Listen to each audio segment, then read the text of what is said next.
Julia Guzmán Batín estudió Letras y Pedagogía en Castellano en la Universidad Católica. Es magíster en Literatura Latinoamericana y Chilena de la Universidad de Santiago. Actualmente se desempeña como profesora de castellano. Julia es una autora verdaderamente única. No solo desafía las convenciones, sino que las redefine. ¿Cómo? Bueno, su enfoque en el género criminal es tan cautivador como innovador. Lo que realmente la distingue es la manera en que entrelaza elementos fantásticos en sus historias, añadiendo una capa de misterio y asombro que te dejará sin aliento. Julia tiene el don de hacer que sus personajes se sientan como viejos amigos y sus mundos como lugares acogedores. Así es que prepárense para sumergirse en un viaje literario como ningún otro. Con ustedes, en el lector estepario, Julia Guzmán Batín.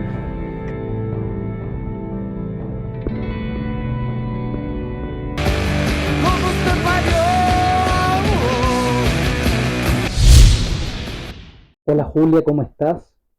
Muchas gracias por estar acá con nosotros en el Lector Estepario. Bueno, a todos los invitados yo siempre les pregunto por el tema literario. ¿Cómo fue que iniciaste tu viaje? Mira, en la universidad yo estudié, bueno, primero historia, 3 años, luego letras, y la intención era esa, escribir, leer mucho y escribir. Y en la universidad tomé un taller con el profesor Jaime Hagel, un gran profesor. Leí con él cuentos y novelas excepcionales que todavía estudio con mis alumnos. Y también hice un taller de literatura con él, de cuentos. En ese taller yo creo que empezó el rigor por la escritura. Terminó el taller porque era semestral y me propuse escribir cuentos. Todavía no sentía yo que el tema de la novela era todavía muy difícil.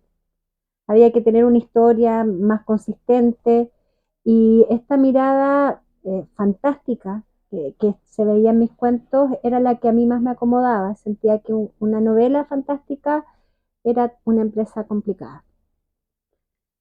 Después hice un taller literario con Pablo Azócar. Tuve un año con Pablo Azócar. Natalia. Claro, el autor de la novela Natalia, que leí en esa época y me encantó. Y él hizo en el Centro Cultural España como un concurso para escoger quiénes podíamos asistir a ese taller. Entonces era un taller gratuito, ¿ya? Y estuve el primer semestre, conocí a muchos escritores, conocí a Max Valdés en ese taller también, a Roberto Contreras, y luego seguí con Pablo Azócar ya en un taller en otro lugar. Aprendí muchísimo también, y con él el rigor de la escritura, de andar con un cuaderno no solamente de adorno, sino que escribir en él. Y lamentablemente después la vida, la tesis, los trabajos me hicieron alejarme de esta urgencia de escribir. Eh, pasó tiempo, pasó harto tiempo. De repente uno siente que hay prioridades, ¿ya? Como te digo, la tesis absorbe bastante tiempo, y luego cuando uno empieza a trabajar también, empecé a trabajar como profesora con hartas horas, por lo tanto mi objetivo era lograr ser buena profesora. Pasaron años, luego estudié un magíster y terminando el magíster me di cuenta de que habían pasado como 10 años y no había escrito. Y no sé si el recuerdo que tengo es, me siento extraña. Hay algo que no encaja acá. Y a todo esto, en ese tiempo conocí por esta serie Heredias y Asociados a Ramón Díaz Heterovich, al escritor, primero la serie, y por la serie llegué a las novelas. Y justo terminé mi tesis de magíster el 2009. En octubre del 2009 para Santiago Negro, el primer Santiago Negro al que asistí. No sé si fue el primer Santiago Negro. Creo que fue el primero. ¿Sí? Históricamente, sí. Ah, Porque yo lo recuerdo. ¿tú lo recuerdas? Sí. De hecho, creo que vinieron en el 2009 y el 2011. Ambos años fue un Santiago Negro. Estaba con mi marido en ese Santiago Negro. Todavía no nacían nuestros hijos. Y me llegó como un balde de agua fría. Yo no he escrito nada. Háblanos después de Villano, Julia. ¿Cómo fue tu arranque? Porque esa es tu primera novela, tu primer trabajo publicado. Y lo que no te había contado es que mi gran proyecto era escribir una novela policial. Ya. Desde recolectaba recortes de La Cuarta, de los diarios. En esa época no es como ahora que uno los ve, se los manda al WhatsApp y quedan, o en un correo electrónico. En esa época yo los recortaba. Y dije, pero ¿cómo es posible que todo desde la universidad, que quería pensar en algo policial, porque en la universidad también leí mucho a Chesterton, a Edgar Allan Poe, lo policial. Entonces, a Vargas Llosa también sus novelas policiales. Entonces, como que sentí que había perdido mucho tiempo. Y después de una charla que hubo en la mañana en el Santiago Negro, fuimos a tomar desayuno a Plaza Brasil. Nada que ver porque Santiago Negro era en el Centro Cultural España, pero y en ese momento, en el desayuno, dijimos, ya, empecemos la novela, me dijo. Y yo la verdad es que solo tenía la intención de escribir la novela y nada más. Entonces, lo que se dijo en esa ocasión fue que tiene que ser un lugar conocido. Y dije, Talca, yo conozco Talca bastante bien, tengo un matrimonio en Talca pronto, así que ahí vamos a... Y empezamos como a hablar ideas sueltas, nada, él me ayudaba. Y después... ¿Había algún hecho verídico entre medio? Todavía no. Ya. Después, pero sí en la misma época de Santiago Negro, después de, creo que un sábado en la noche, un domingo en la noche, vi un breve en el diario La Tercera. Y ahí apareció una noticia que me llamó mucho la atención, que creo que en Filipinas fue, y era que después de un matrimonio, una novia había aparecido sola en el auto y el novio había desaparecido y ella estaba con su traje de novia. Lo encontré tan teatral, dije, esta es. Así que ahí yo... Ese fue como el hilo que tomaste el para... detonante, con eso empezó.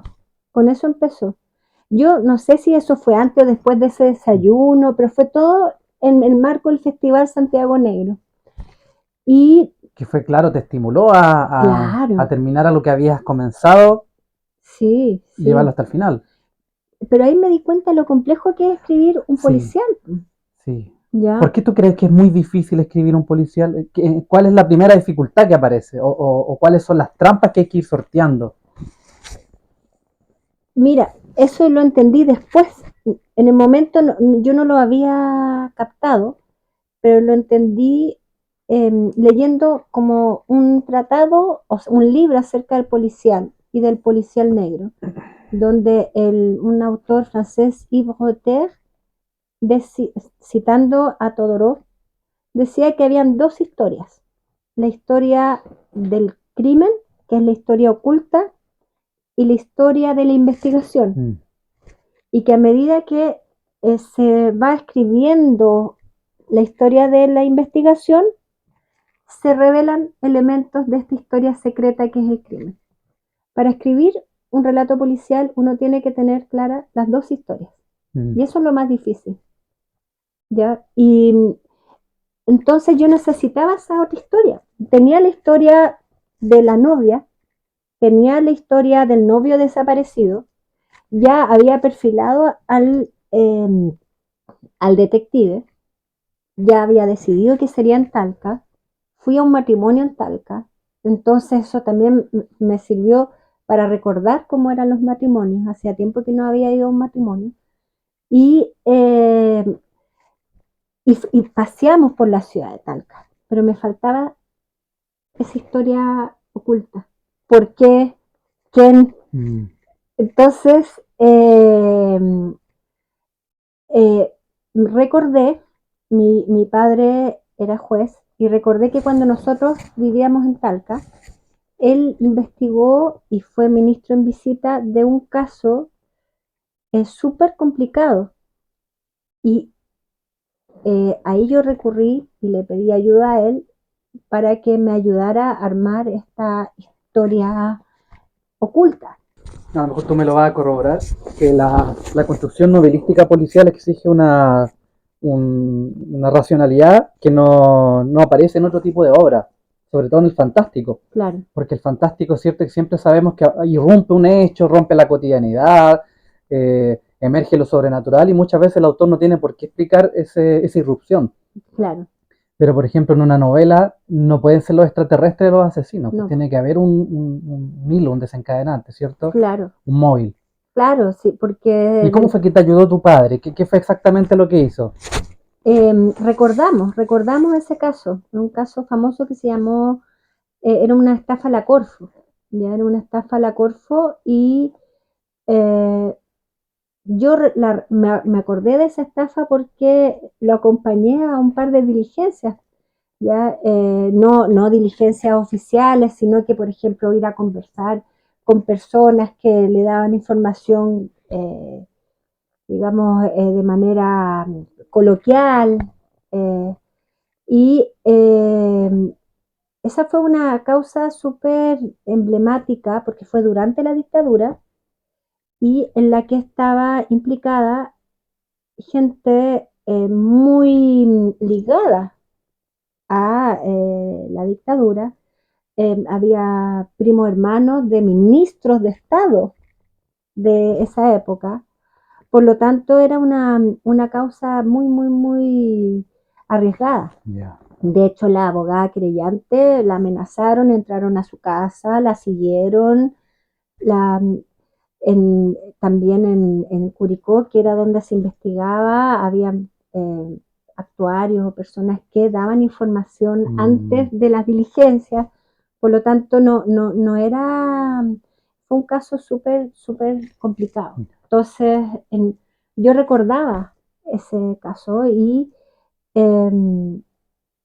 y acá, en la primera etapa de la escritura, eh, yo me fui con la novela terminada a Madrid, porque mi marido hizo un magíster en Madrid y allá me había tomado un año sin goce de sueldo, por lo tanto Tenías el tiempo perfecto tenía el tiempo perfecto, no tenía dinero, por lo tanto caminé mucho, leí muchísimo y escribí.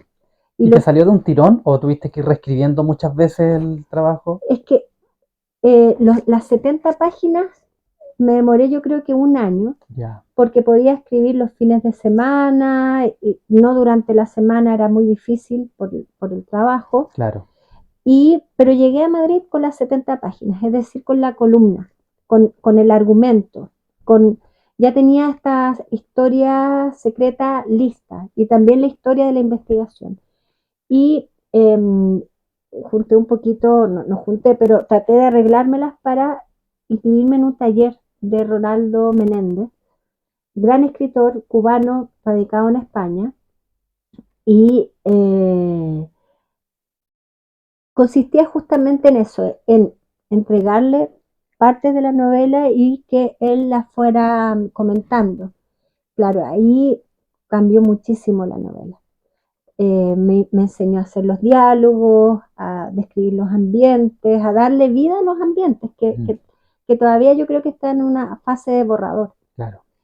Y justo se fue de viaje antes de terminar la novela. Y creo que ahí tuvimos una conversación súper importante que le dio un giro a la novela. Me preguntó, ya, ¿en qué termina?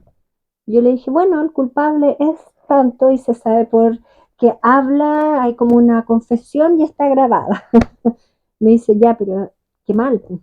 Y le dije, pero ¿por qué? Si todo apuntaba para allá. Sí, pero lo que pasa es que tú me estás hablando con un código de relato de enigma, cuando toda tu novela fue una novela negra porque tú haces un retrato de la sociedad, reflexionas, te refieres a estos crímenes de cuello y corbata, y resulta que el asesino es es otro código.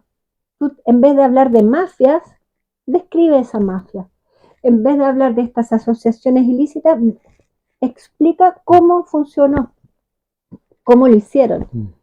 Y claro, es un balde de agua fría cuando te dicen que no has terminado la novela que tú consideras terminada. Entonces, mi hermana vive en Francia, la fui a visitar y justo coincidió con que mis padres también fueron a visitarla.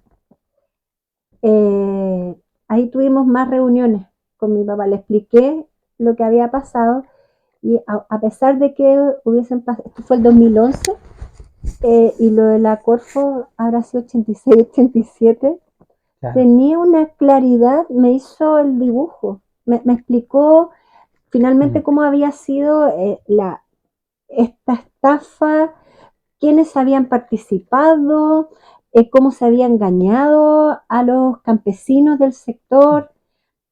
Obviamente que tuvimos que cambiarla. ¿Por qué?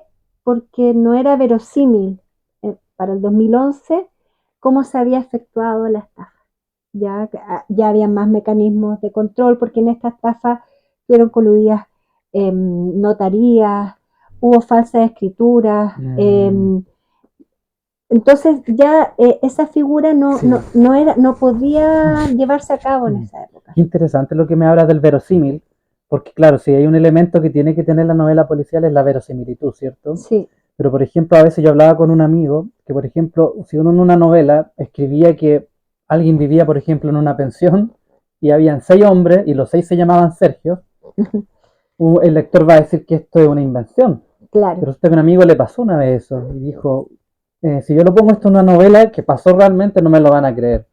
Entonces, a veces la verosimilitud es tan verosímil, no sé qué. Sí. Entonces, claro, tú me dices que tuviste que adaptar la novela porque los hechos ya iban a ser increíbles. Claro. Para lo que estaba ocurriendo. Claro, no se iba a creer. Es como... Pero fue así, po. Así fue.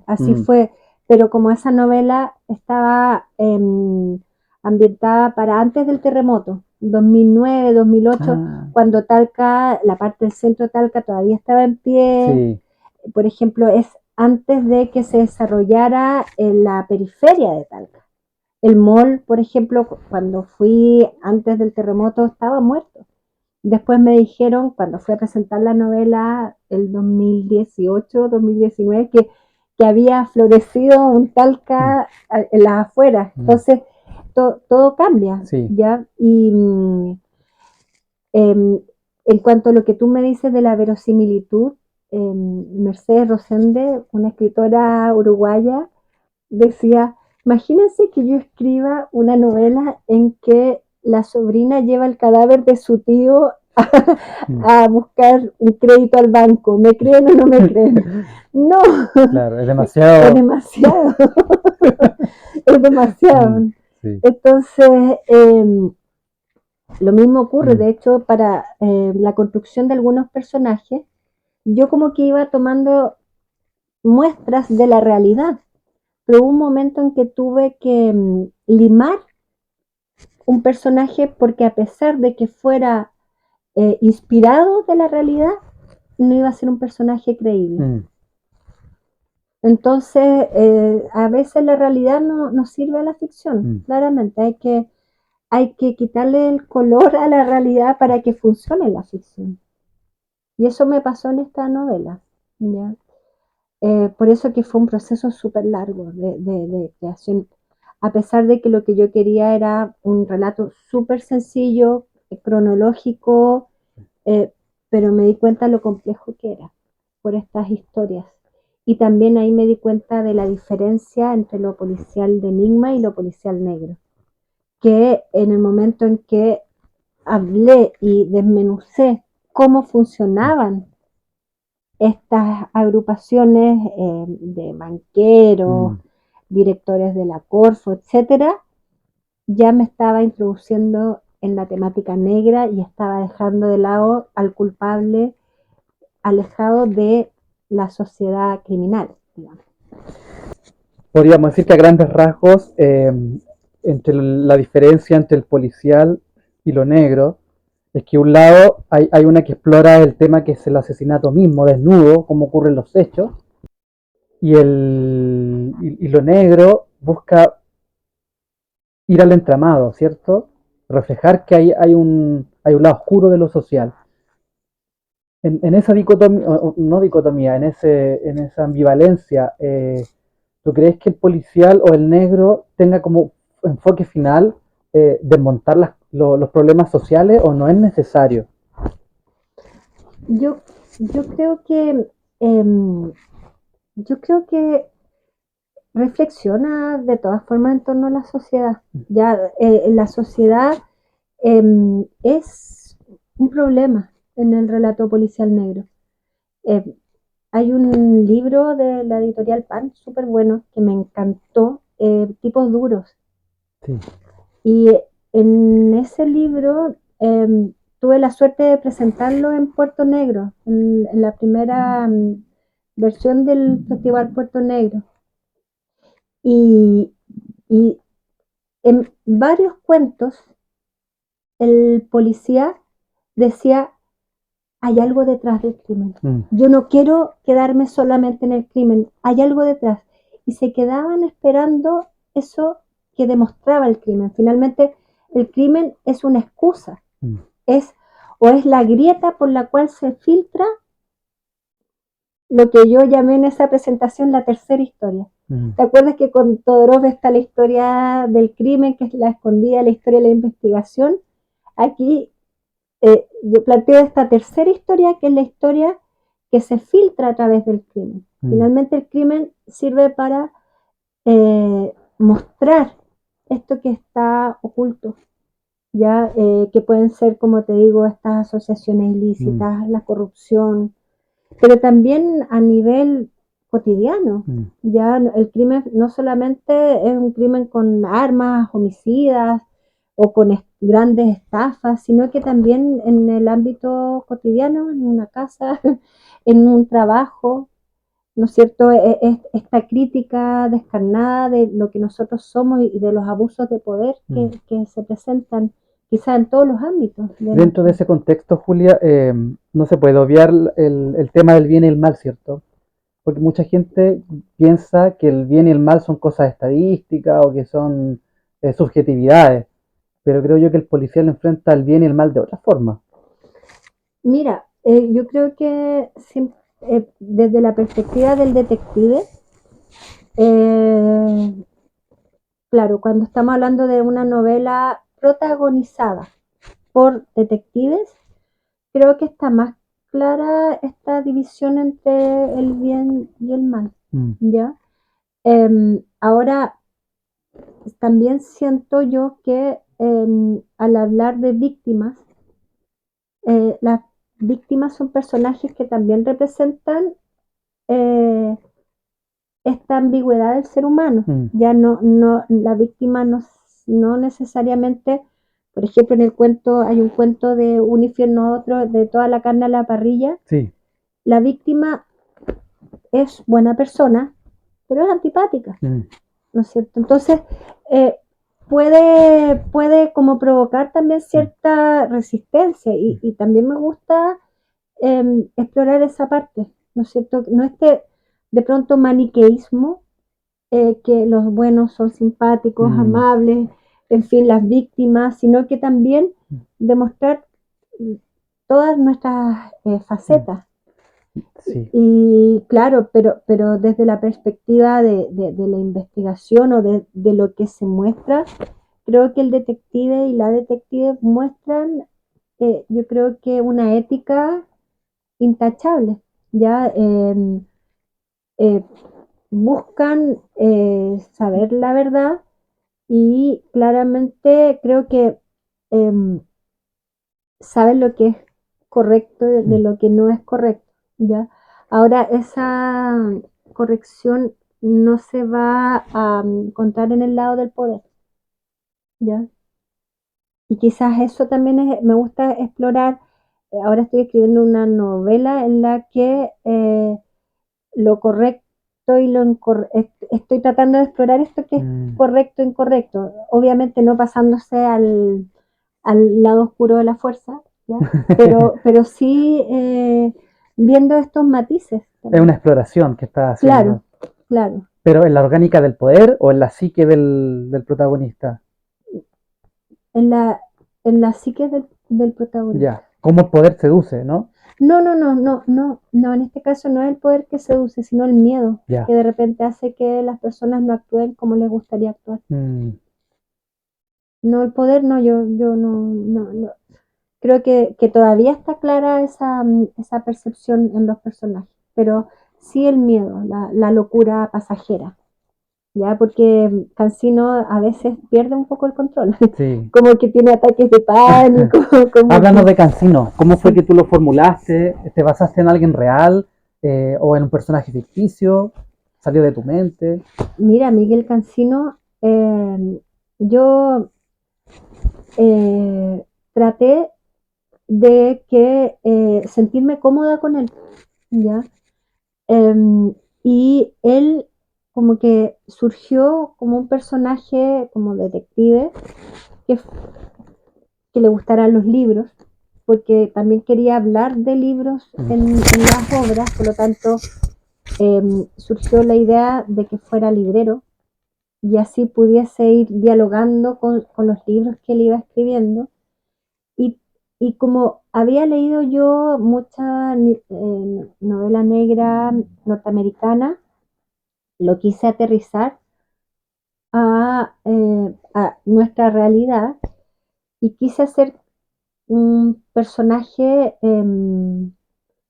como distinto, ya como te digo, quizás miedoso, No tan arquetípico. no tan arquetípico, claro, pero tiene que llegar a la gente desde otra manera, porque es simpático, porque la gente no sé por qué le tiene confianza, le cuenta todo, eh, como alguien que crea, a pesar de que él no es tan simpático, a pesar de que por lo menos Juego de Villano es bastante crítico, irónico, como que hasta pelea con él mismo, eh, crea quizás como la confianza que él necesita para acercarse a esta verdad que va buscando.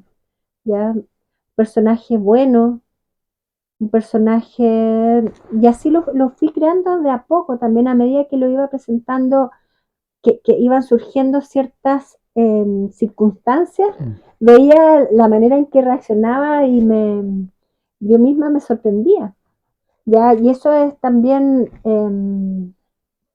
como te dije, lo iba escribiendo por pedazos, no hubo hasta de este primer borrador una continuidad, no me senté un fin de semana y lo que me permitía también pensar mucho en cómo era Cancino, ya en su soledad, en su falta de pertenencia, él no se sentía de ningún lado, su madre murió, no se habla de su padre, muy parecido a Heredia, ¿no es cierto? Bueno, Heredia es ni padre ni madre, pero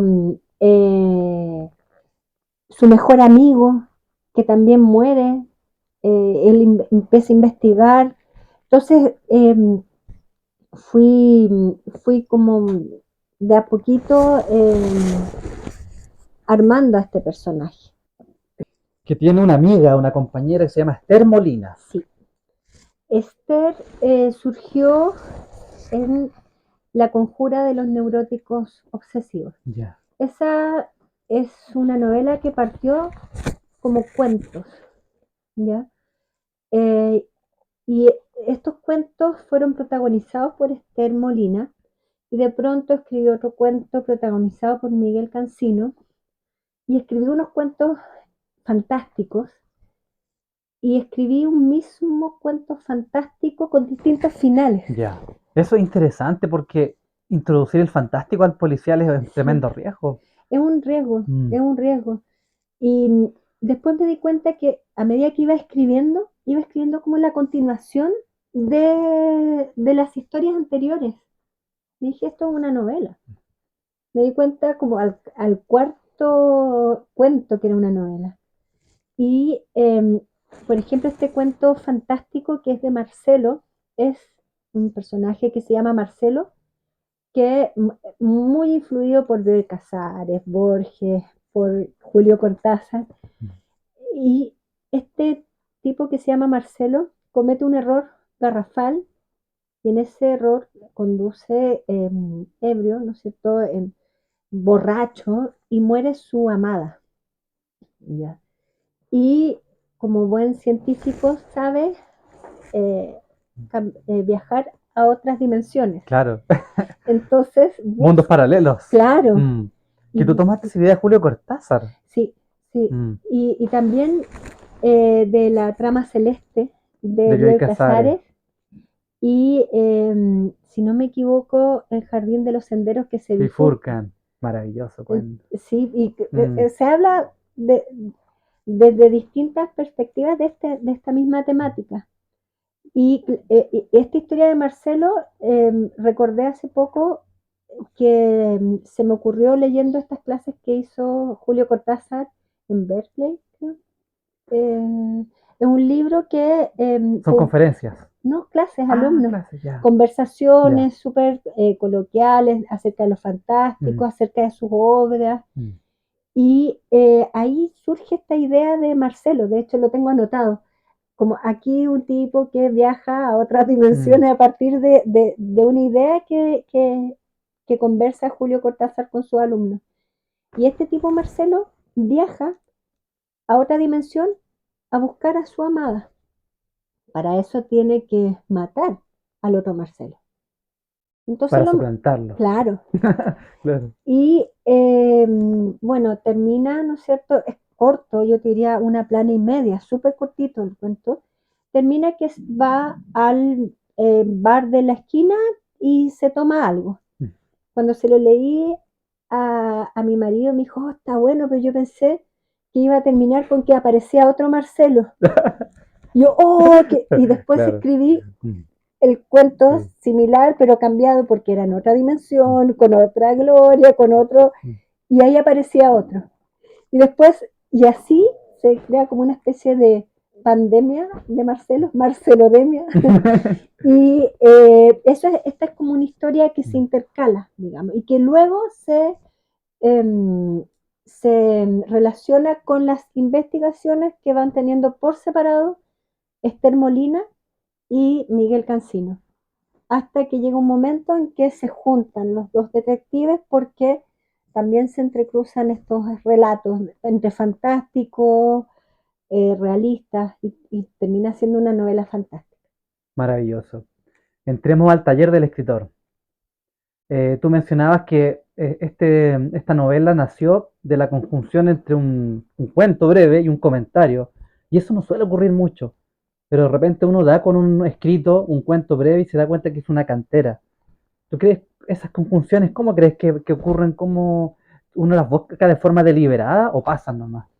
No, yo creo que uno, por lo menos en mi caso, eh, siempre estoy pensando, no, nada se da de manera espontánea. Ya, piensas en el porvenir, es lo que viene. Claro, claro, de todas formas, y también súper atenta con la realidad, con elementos de la realidad, con estímulos de la realidad, con lo que estoy leyendo. Mm. Yo tengo también la costumbre de rayar mis libros, no los prestados, pero Ya. los míos, por lo tanto, siempre porque estoy relacionando lo que leo, lo que veo, lo que vivo, Mm. con ciertas ideas literarias, con ciertos proyectos. Entonces creo que no hay una disociación. El tema es que a mí después eso se me olvida y al ir a los libros me acuerdo de las ideas. Pero generalmente en las primeras páginas anoto las ideas que surgen a partir de pensamientos que inspiran ciertas novelas o ciertos textos teóricos. ¿Ya? También en esa época también leí El último lector de Piglia.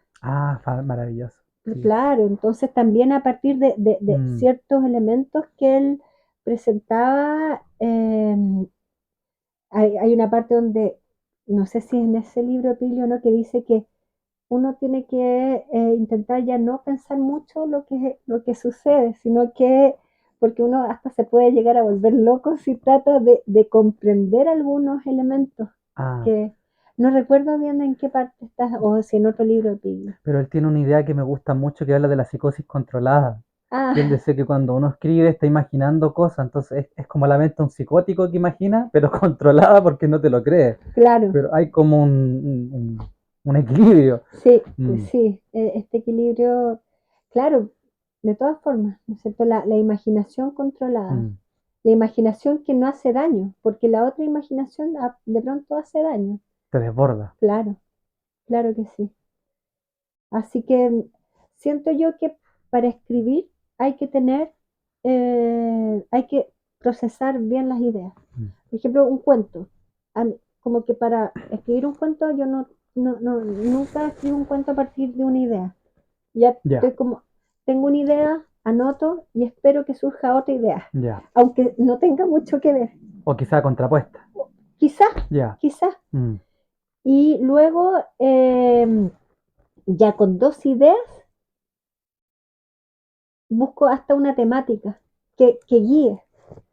Ya, por ejemplo, en Ítem de pérdidas de Quiero la cabeza de Joseph Conrad, la idea era una persona, ¿no es cierto?, que viaja a Santiago. ¿Y cuál es la temática? La distorsión. mm, ¿Cómo alguien es capaz de leer la realidad de una manera completamente errada y es capaz de hacer un cuento aparte de lo que la realidad le está otorgando? exacto. ¿Ya? ¿Y cuáles eran estas ideas? Una idea era, para que veas lo distintas que pueden llegar a ser, una profesora que viene a Santiago y en post pandemia a un Mm, curso de perfeccionamiento de cómo hacer clases mm, híbridas, y también la idea de cómo esa persona de la que ella se siente interesada aparece en fotografías o en el real de manera tan distinta, como una sí. persona puede ser físicamente tan diferente Mm, en una ocasión y en otra. Entonces, son esas dos ideas y después, claro, sí. introduje la ideología, Mm. pero era eso y la distorsión. Creo que no hubiese funcionado solamente la Mm. distorsión. Además que el cuento parte rehuyendo un tópico, que es la mujer que está despechada o que se enloquece y parte un Claro, viaje. No, ella quiere probar suerte, quiere salir, ve que es su momento, deja a sus padres al cuidado de los amigos y claro, parte. claro. O sea, alguien que no ha salido Y yo tampoco. creo que eso es vital también para la escritura, rehuir al tópico, ¿cierto? Al cliché, evitarlo, o Claro, si está ahí, tratar de darle un giro, una vuelta. sí, sí, Porque como bien decías tú, la construcción de tu detective, ya estamos hartos de estos detectives que son alcohólicos, que viven solos. Tú tratas de darle un giro, de buscar una nueva máscara, un detective claro, que muestre también su debilidad, mm, que no ¿ya? sea perfecto Que no ni... sea perfecto. Y que trato yo de, un día me pregunté, ¿qué cualidad tendrá Cancino? ¿Cómo te lo imaginas físicamente? Mm, Físicamente, me lo imagino estatura promedio, ya, color de pelo café, castaño, ojos claros, nariz aguileña. ya. Me lo imagino súper, a ver, alguien quizás olvidable, pero agradable a la vista. Mm, Como que tiene eso de que no sobresale, mm. ¿ya? Quizás un detective no puede ser muy llamativo. No puede ser muy llamativo, Mm, no puede ser muy llamativo. Y Esther Molina me la imaginé también, ella como con una cara aguda, como una cara ruda, pero alguien menudo, no muy grande, pero con mucha presencia, mucha presencia. Eh, Así me lo imaginé yo, alguien también que actúa, que es más de acción que de reflexión. Ahora me jugó en contra en un cuento de un infierno a otro porque sin querer me fui al pasado de Esther Molina, mm. lo que me ayudó a construirla de mejor manera. Yo creo que la pandemia provocó eso, ¿eh? Que la gente se volcara a sí Mm. mismo, a su vida y a su pasado. Nos volvimos más Sí, introspectivos, ¿no? sí, sí. de Sí, forma forzada. sí. Hemos hablado ya de la creación, de cómo partió tu interés por la literatura. Me gustaría que conversáramos sobre la actualidad y literaria en Chile y los proyectos que se están haciendo. Entiendo que tú has participado en varias antologías. Sí, mira, el 2019 se publicó Santiago Canalla, una compilación de Bartolomé Leal que reúne cuentos de muchos escritores y escritoras chilenas cuyo tema es Santiago. Ya los crímenes, las investigaciones que se desarrollan en la ciudad de Santiago en distintas épocas. Ya yo considero que es una joyita. ¿Ya? Genial. El año pasado, también por Espora, apareció Martes Negro en el marco de los 50 años del golpe de Estado. Acá son cuentos negros que rememoran, que hablan, que narran a través de la ficción eh, estos años tan oscuros de Chile. Ya, también yo considero que es un libro que hay que tener ya de Editorial Espora, porque No hay otro. ¿cómo? No hay otro que tome la temática de esa forma. Hay, creo que hay un libro que se llama Cuentos de Dictadura de Lom, Ya, pero no sé si el enfoque es la literatura nueva, ya, ya entiendo. no sé, pero sí, pero ya es, no, creo que es del año 2000, si no me equivoco. Tiene su tiempo ya. Claro, es una Ya. compilación de Diego Muñoz con Ramón Díaz Eterno. Sí. Entiendo. Ya acá este es en el marco de los 50 años. Claro. Ya un libro que creo que hay que tener. Quiero la cabeza de Joseph Conrad, es el tercer libro, una trilogía. Quiero la cabeza de Arthur Conan Doyle, quiero la cabeza de Stoker y quiero la cabeza de Joseph Conrad. Son cuentos de conspiraciones y espionaje, una buena muestra también de la literatura, yo diría noir, pero también de conspiración, de espionaje. Es un buen libro para conocer escritores chilenos, y hay un escritor uruguayo, si no me equivoco. Excelente. Ramiro Sánchez. Ramiro Sánchez. Muy buen cuento. O sea, muy buen libro. Sí. Y acá está Crímenes con M de Mujer, una compilación hecha por Ramón Díaz Sekerovich de LOM. Olvidé decir PAN, es una gran editorial para que lo vean. Y Eso. Busca Libre está y en todas las librerías. ¿Ya? Genial. Acá, Crímenes con M de Mujer es una compilación de relatos negros escritos por autoras chilenas. Ya es un gran libro también, muy variado, muy heterogéneo. Ya se abordan distintas temáticas con el crimen, claro, como elemento en común. Aquí hay grandes autoras. Es un excelente libro, muy entretenido, y muestra esa cara de la sociedad que no vemos siempre, ¿no es cierto? Que se trata de ocultar. Genial. Y vamos con lo tuyo. Sí, este es mi último libro. Recién salido del horno. Recién salido del horno, de un infierno a otro. Son 10 cuentos, también por la editorial LOM. Son cuentos negros, 5 cuentos con investigación, con detectives, protagonizado por Miguel Cancino, Esther Molina. Actúan por separado y en algunos cuentos están juntos.